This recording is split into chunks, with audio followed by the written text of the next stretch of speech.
มกองกายพิยมមុំនឹកឃើញទេជុញជាប់ត្រីតាមភ្លឺស្រែចាប់ក្តាមស្រងាយរដូវដងស្ទូងបងវិចបាយស្រីរៀបបំរុងជីវភាពក្តាមខ្យងពេលដងមិនដែលរវិតបងជាអ្នកស្រែខិតខំធ្វើស្រែពីតូចដល់ធំត្រកួនត្រគៀតបាយគុំស្រូវស្រាបដើមទុំម្ដេចអូនត្រូវឃ្លាតតោមស្រែចាំចាប់ស្រែសួរថាបាត់នួននៀតសួរហើយសួរទៀតឲ្យបងឈឺចាប់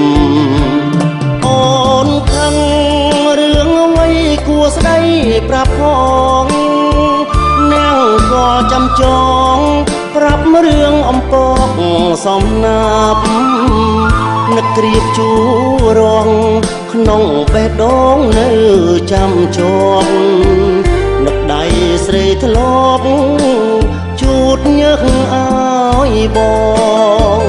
ក្រសាំងទុំដើមស្ទើរដាច់នឹងហើមព្រោះបាត់ស្រី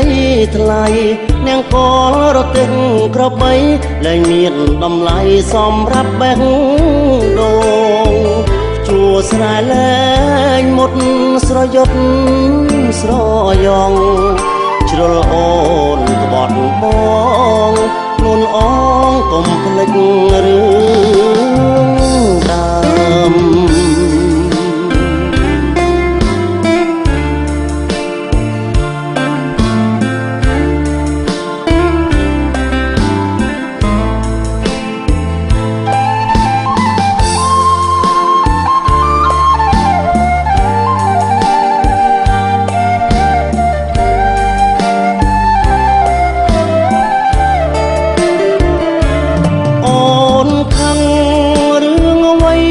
ស្ដីប្រាប់ផ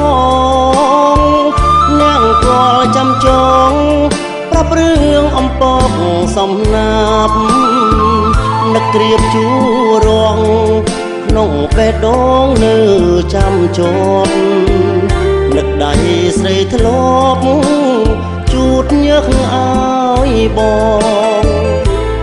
សាំងទុំដើមស្ទើរដាច់ដង្ហើមព្រោះបាត់ស្រីថ្លៃ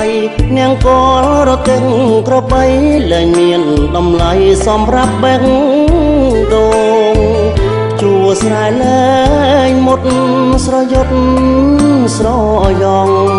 ជ្រុលអូនក្បត់បងខ្លួនល្អងកុំភ្លេចរឿង